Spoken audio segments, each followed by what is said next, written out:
So this is just a quick lesson giving you another wacky Vinnie fill before I go away on tour.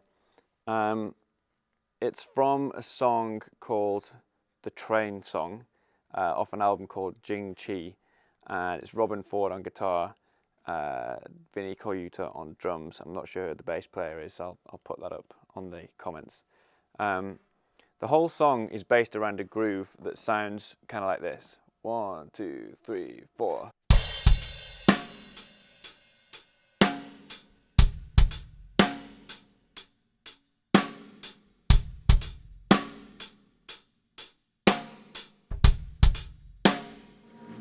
And basically, Vinnie fills in the spaces with fancy stuff, right? So the way I would normally count that would be 1, 2, 3, 4, 1, 2, 3, 4, 1, 2, 3, 4, 1, 2, 3, 4.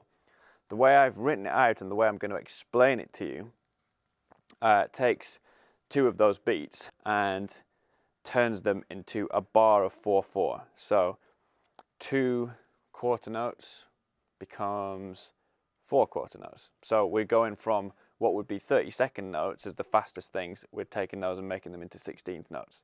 So the first beat of this pattern, which is the first bar in the way I'm going to explain it, is just that 1 and 2 on the hi-hat and 1 and the out of 1 on the bass drum.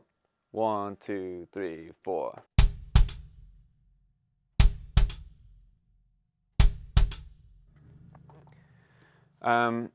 So that would be the 1 and the 3 on the hi-hat and the 1 and the and of 2 on the bass drum.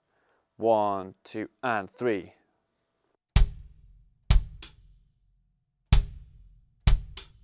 So bar 2, or beat 2 of the pattern, starts with the backbeat on the snare drum, which I'm going to play with my right hand. And then the left hand accents the and on the hi-hat. And then beat 2 is E and A, so rest on the actual beat 2, and then we fill in E and A, and that's going to be right, left, left. The second half is an accent on the hi-hat with the right hand on beat 3. We play the A and of 3 and then the 4 with the left hand, and then the and of 4 with the right hand. So those 2 bits together, we have 1 and 2 E A 3 A 4 and.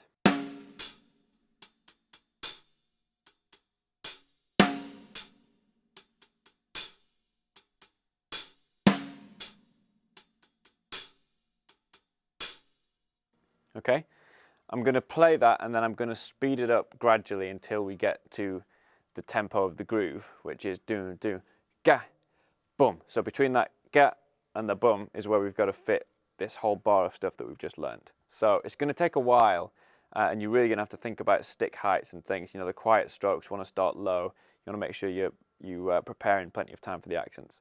So this is beat 2, and I'm going to put a blank beat of bass drum in between.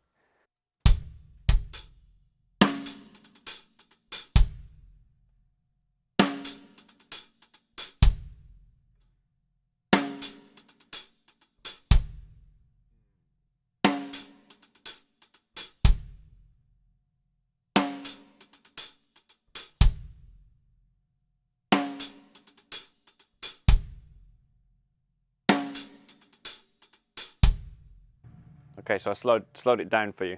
Now I'm going to speed it up. 1, 2.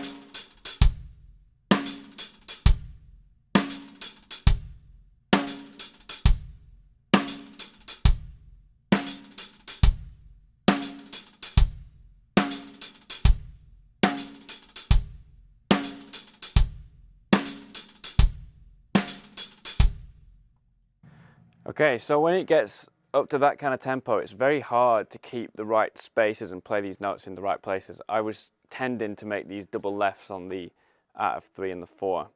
I was tending to spread those out, and it sounds cooler if you can play them accurately. So I really ought to play this and work on it at a slower tempo and build it. You want to build the speed up of what you're playing, kind of along with the speed of how fast you can think, and you can hear that you're playing the right rhythms. It's very difficult to think in 30-second notes at this tempo. But when you've worked at it and you know what it's meant to sound like slowly, then you're basically just training your brain to be able to think and hear those rhythms when they're sped up.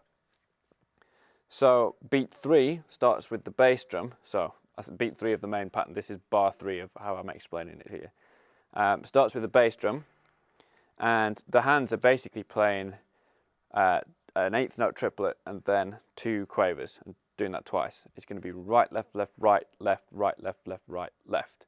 So we accent the right, left on beat 2, and we just accent the left on beat 4. Right, left, left, right, left, right, left, left, right, left, right, left, left, right, left, right, left, left, right, left.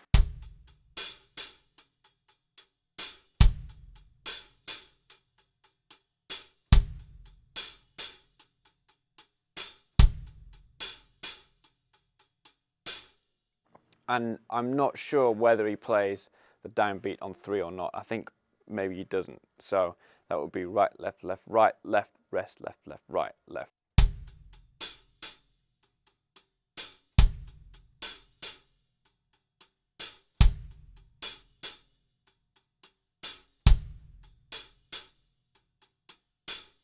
Okay, so those 3 bars, well, let's do the last bar. The last bar is a lot easier. It's the backbeat with the right hand, and then and 2 and 3 on the hi-hat, and 3 is an open hi-hat, and then 4 and a, which will be right, right, left, left. So 1 and 2 and 3, right, right, left, left.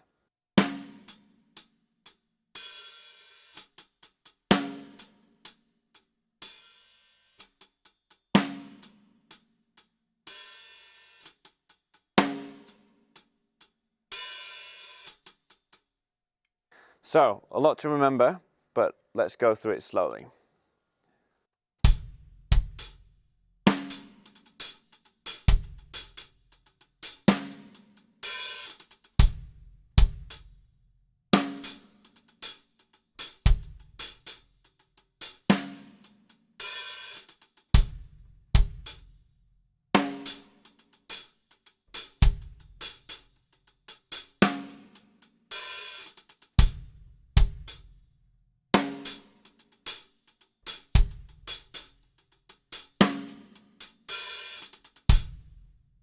So I'll play the whole thing, and then I'll gradually speed it up to the approximate tempo of the record. And it'll get messy as I speed it up, but you'll get the picture of how this turns into that.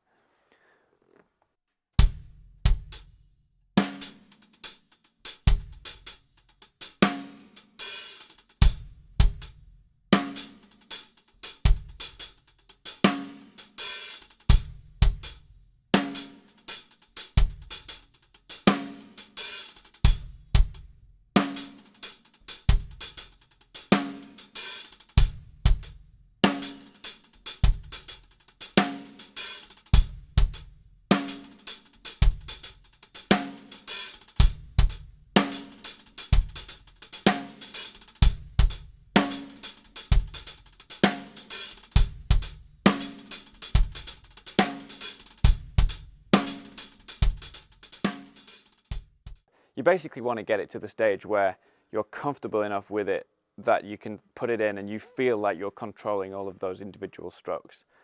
It's difficult, and I can't imagine that you'll ever find anywhere to use it, but it's a kind of fun thing. Pull out in a music shop or something and have people go, what? Do that again? So there you go. That's the last lesson for a while, because I'm going to be on tour, but keep an eye on the website, and I will deliver more as soon as I get the opportunity. Until next time.